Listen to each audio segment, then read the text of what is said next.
Hey guys, Katie Bertrand here with So Cute by Katie in Louisville, Kentucky. And tonight I'm going to be doing a little crafting. So I got inspired with some Halloween stuff, so I saw a really cute pillow and I'm like, well, I can totally do that and I'm going to make it. So I had a stash of fabric that I had used, I think mainly for like pillowcases once upon a time, maybe even some like applique stuff. So I had all these fun little Halloween prints, so I dug them out and I cut them into 2-inch strips and then started sewing them together. So this is the first piece that I have. So all I did was just cut 2-inch strips, and I used kind of just like quilting, and I just used a 1/4 seam allowance, just a really tiny, I'll show you if I can get that up there, really tiny seam allowance on the back. And then I have cut this one, I just cut, you know, all the way across the width of the fabric, 45, and then I'm going to be making an 18-inch pillow with this one. And then, so this one, there's 2 different pieces too. So this one, I just took the strips and sewed them straight across, okay? Actually, I think this is upside down. Sewed them straight across. The other one, I'm going to be doing a 12 by 16 pillow, little like small rectangular one. And I cut the strips just kind of different lengths and kind of pieced it together. So see, they're shorter and longer. This is actually how the picture was done, and I got started. I was all excited to start and I forgot. So I kind of like how it's, you know, it's not just rows, it's just like, so if you just have scraps of fabric, this is, you know, if you've ever made, you know, like the Scrappy quilts, this is kind of that same concept. So just little pieces, you know, sew them together to make a long strip, and then I'm going to cut this to fit the 12 by 16. So what I want to do with this one first is I also am going to put a black border around it and kind of create a little like 2-inch flange. I'm going to cut my strip 2.5, and then I'm going to put it in the back. The other thing, I'm going to be doing what they call an envelope style pillow, just where, you know, it slides in and they overlap in the back like an envelope.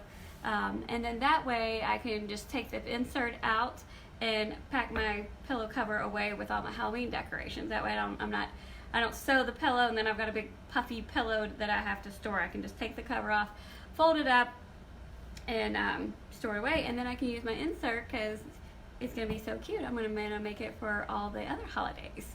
So I'm super excited. So what I would get, so you want to get, I don't know, I would say at least 4 minimal different fabrics, just so you can make it, you know, scrappy. And if you want to throw some solids in there, this is just, you know, I had, you know, a stash of fabric. But just get a bunch of different prints or solids, you know, for whatever holiday, or it doesn't even have to be a holiday, it's just kind of a scrappy thing. I was at Walmart and I needed some black, and so they have fabric that you buy already pre-cut. So I just got a 3-yard pack because I need some for the back and for the edge. So I'm just going to open this up and I'm going to cut my strips for the edge of it. And the reason Walmart does this is because no one is ever at the cutting table. So now they just have it all. Most of it is pre-cut. Because I have been that person that I have actually cut my own fabric before and then taken the whole bowl and everything up to the register. I'm like, I don't know where anybody is and I want this fabric. Okay. So let me grab my ruler. So I'm using a quilting ruler. The difference between a quilting ruler is the thickness. See how thick that is? That is so you can run your rotary cutter right up against it. The flexible plastic rulers, they're too thin because I have actually gouged into that ruler, so that's why you need to have a quilting ruler. So I'm gonna cut, I think I want 2.5. I'm looking at this, yeah. I'm just gonna have like a little flange, and maybe I actually want 3 or 3.5. I'm gonna cut 3, and then part of that will be sewn into my seam allowance. So I've changed my mind. I'm just totally winging this right now. So this is for the border. I'm gonna go ahead and get this cut. I'm just gonna cut a 3-inch strip. I'm gonna angle down and kind of show you what I'm working on here. And you all, about cut my leg off. I knocked these scissors off the table earlier, and of course they were the blade down until he cut my leg and had a big gouge in my leg. Nothing serious. So I'm cutting, this is going to be my border, and I'm going to make this like a little flange. It's going to be an extra. So I'm just cutting 3 inches right now.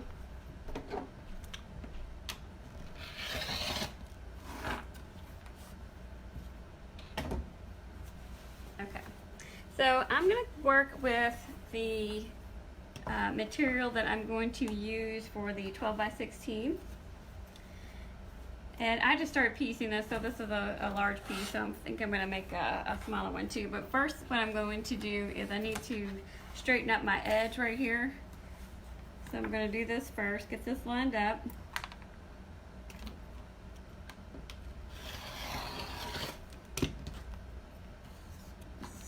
Straighten this. Okay. Now, when you are making a pillow, you want it to fit tight. So you actually cut the same dimensions as your pillow. So I'm doing 12 by 16. So I'm gonna figure out where 16 is. It's right here. All right. So I'm getting my 16-inch width. And I'm gonna have to cut this down a little bit to get the 12.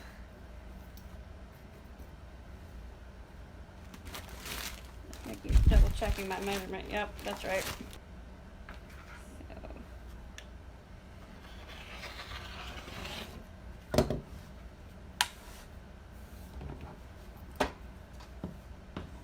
Now this is, I was just using little scrap pieces here. So I have enough. I think what I'm going to do with this is I'm going to make a bit thicker black border in this smaller piece, and I can expand it and still use it for a pillow, because I can definitely make that 16. Okay. So we've got 16, and then we want 12.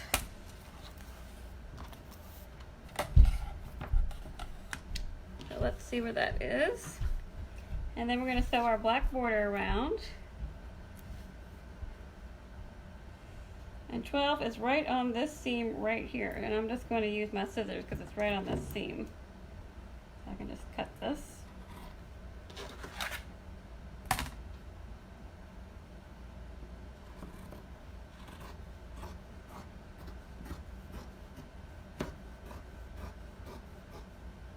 Okay. Now I just cut the black. And I'm going to cut off the selvage edge, which is the fuzzy part here. I don't want that in my seam.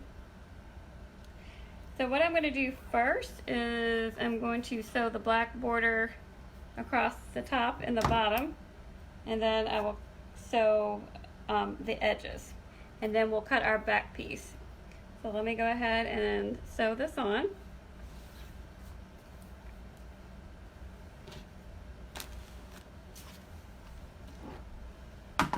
Scoot all this over.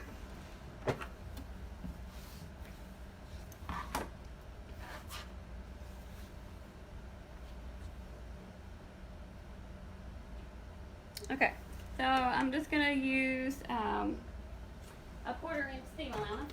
I'll get my foot over here closer to me.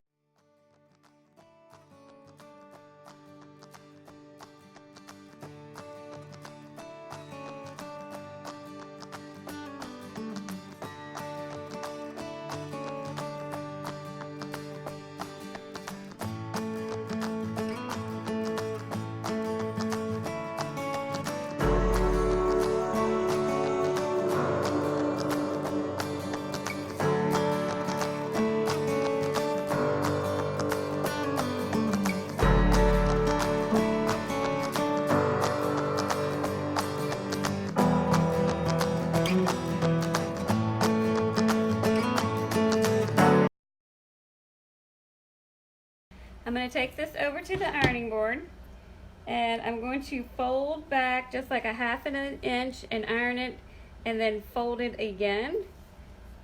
And then I'm going to top stitch that down so that this gives me a finished edge on the back.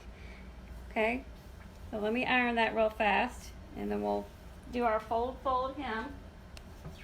I'll very quickly show you what I just did. So I just ironed this back right here,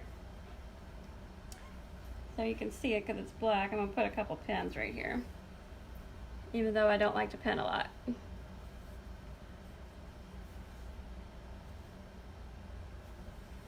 And I'm going to top stitch right here to finish this because this is going to be open. I'm going to take my other piece of black material and lay this out. We want this to overlap.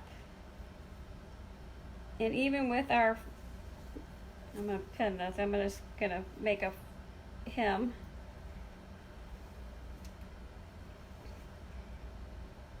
It probably needs to overlap about 2 inches.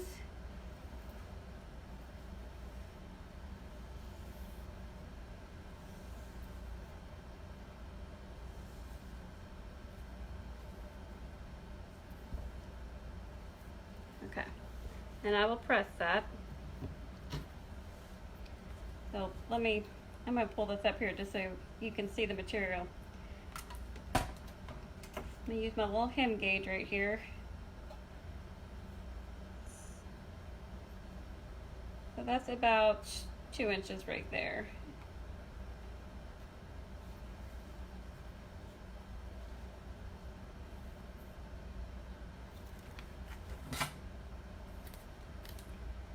Alright, just going to unpin this so I can measure.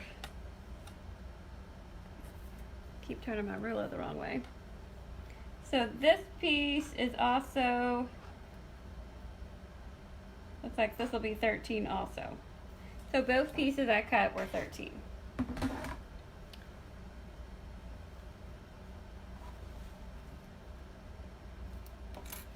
me get this out of the way because sure enough, if I don't, I'll probably cut the wrong piece. That would be bad. Okay. And I see my friend Charlotte joined me. She and I enter stuff in the Kentucky State Fair. So Charlotte, maybe this will be next year's entry.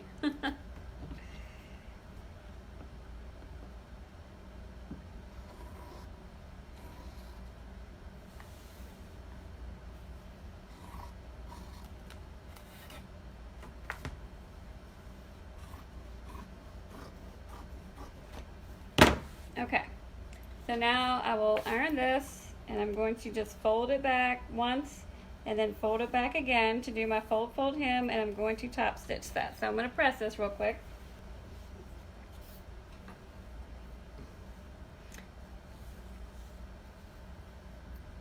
Oh, you did see my shirt, Melissa? I can't wait to wear it. Okay, so I've got these folded back, and I'm going to just top stitch right here on both pieces. So let me get that done.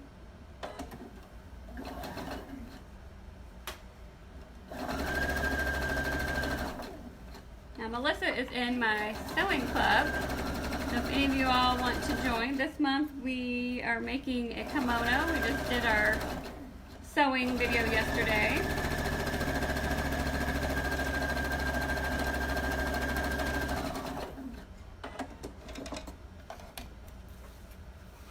Okay, so I just top stitched that one. Let me grab my other piece.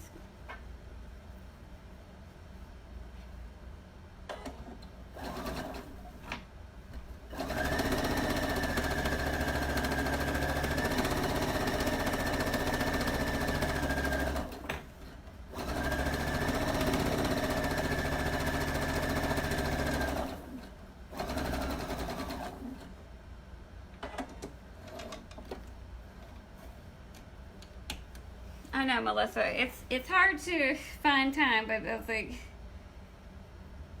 when you want to do something, you always make time. But being a working mom and all that fun stuff, it is a challenge.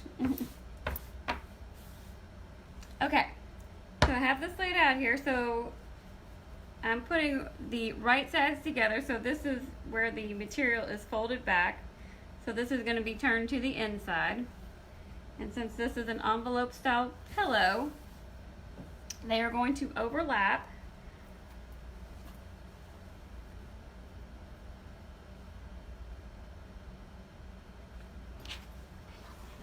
And this is a really fun, easy way to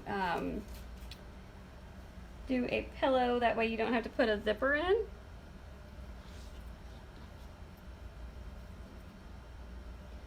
And I'm going to pin this in place and then I'll sew it up. Actually, that needs to move down a little bit.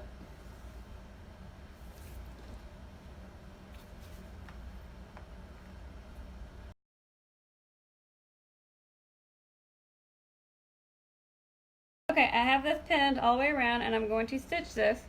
Now I don't have to worry about closing it up or leaving an opening because here's my opening to put the pillow in, okay?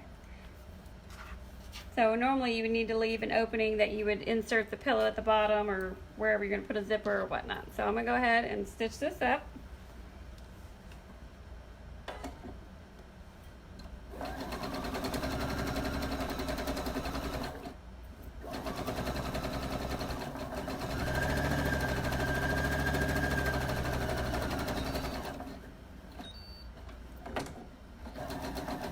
Turn my corners. You always want to leave your needle in the machine, or needle down, not in the machine, needle down in the fabric. That way you can raise your presser foot and then turn your fabric easy, and then it'll still hold your material together.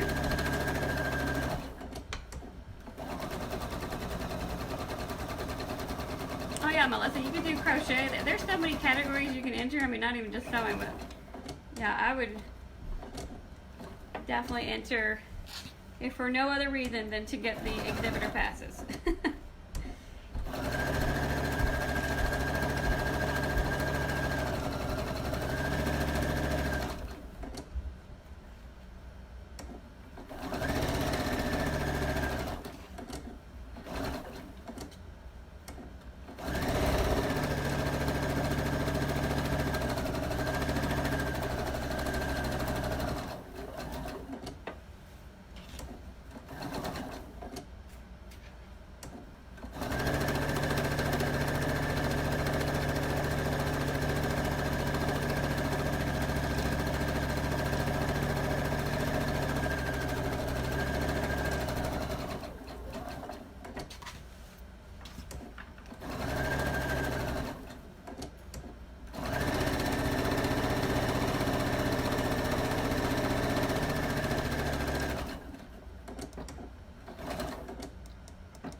Okay, now whenever you sew a pillow, you want to cut your corners, cut it at an angle, cut that bulk out.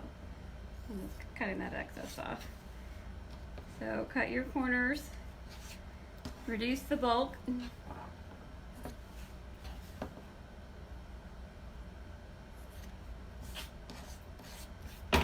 Okay, so now we have this opening. This is how we turn the pillow.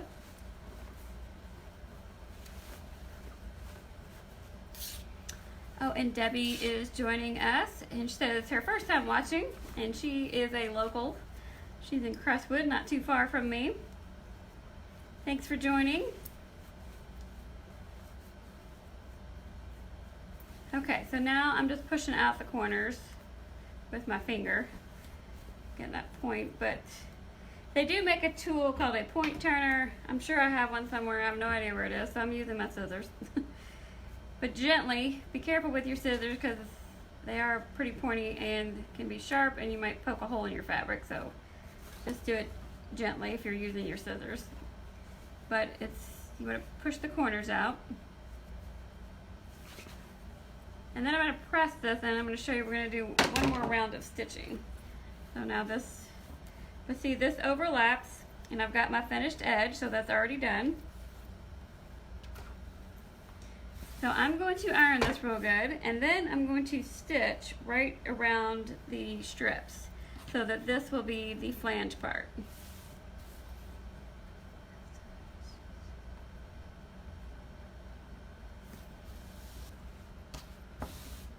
Alright, I've got this nice and pressed. I'm going to put just a couple pins, and I'm going to be sewing right around the black.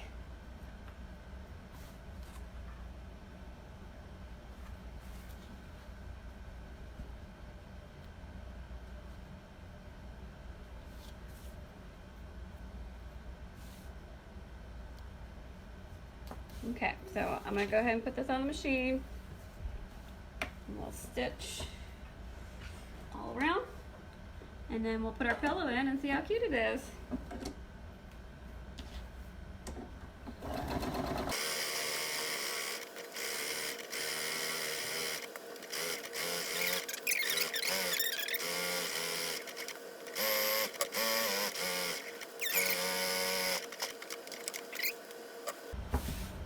Now you can make this for a baby's room with baby material, different holidays, whatever you wanted to do. So I'm just using and I just ripped this open. This is just a pillow insert from Walmart. You can get these anywhere, Walmart, Hobby Lobby, Joann's. Michael's may have pillow inserts, I'm not really sure. And then we'll just put this in. But this is a great way to just decorate for the holidays, and then you've got your insert, and then you just change your cover each season. And then, like I said, I don't have to pack away the pillow, I just pack away the cover and save room. And so I'm taking my hand and pushing the corners of the pillow out. But as you see, this is the envelope style, so it overlaps right here, and it's just tucked in there like that, so nice and smooth. And there you have it. Ta-da! But see, the black frames it, but this is just like instead of using a decorative trim, I just used the band that I put around it, and that became the flange. So if you didn't want to do this, you could totally use a pom-pom trim, would be really fun. Maybe some cute tassel trim, whatever you wanted to do. You could also, you could get, I like to personalize everything. You could always, if you had wanted to personalize around here, you could do heat press vinyl or embroidery and put, trick or treat, happy Halloween, whatever, put some words around it. You could even, in the center, if you wanted to put happy Halloween or whatever holiday you wanted to do, you could have maybe a wider strip in the middle and then put a saying in the middle and then have your strips here. So a lot of fun things that you could do with that. So I made this one the 12 by 16, and then the other one that I have cut is going to be an 18 by 18, and I've got a little bench in my foyer. I'm just gonna set these out, and then I've got some scrap, so I might make 3. And then this was the excess. And like I said, these are 2-inch strips of fabric. One, I just ran the material, the width of it, so they're all the same. And then I cut it 18-inch square. I'm gonna make that next. And then this one, I just cut, I had scraps. So I've got a short and a long, and then one whole long piece. So you can really mix and match and make it more scrappy looking. But since this is kind of a smaller piece, actually now that I'm looking at it, instead of going horizontal, like this, I actually think I have enough. If I want to do another, I could turn it vertical and just make it look different. That's, so you can mix it up. Again, it's your pillow. You can do whatever you want. But something else I was thinking I'm going to do is just go ahead and put black around this to make it wider, and then cut the shape that I might want to make it if I want to do like a 14 or 16-inch pillow, because I think I've got about 13 inches, so I needed to make it a little bit wider for a pillow, so maybe this will be a smaller one. So lots of different things you can do with the scrappy materials, and I think it's really cute. I hope you all like it. And I'll probably be making some for other holidays, because you can just get the fat quarters that they have at the store, and Walmart's got all kinds of little fat quarters of holiday fabric, and just get 3 or 4 of them. I think their fat quarters are like $1.50. So super inexpensive to make, really quick and easy, great beginner project. And if you wanted to quilt it, it'd be a great opportunity to do a little quilting as well. So let me know what you think, and if you're interested in doing a class at the shop with this, I think I'm going to add this to our list when we get started, as soon as I get the classroom situated, because I think it's really fun. And I hope you enjoyed sewing with me tonight. And Halloween, not here yet, but it's coming. I think I'm actually more impressed that I made something early instead of, like, 2 days before the holiday, or better yet, 2 days after. Because, you have a lot of great ideas, and I even get things cut, then sometimes they don't really get made in time. So, anyway. Have a great night, guys, and I will see you all soon. Bye.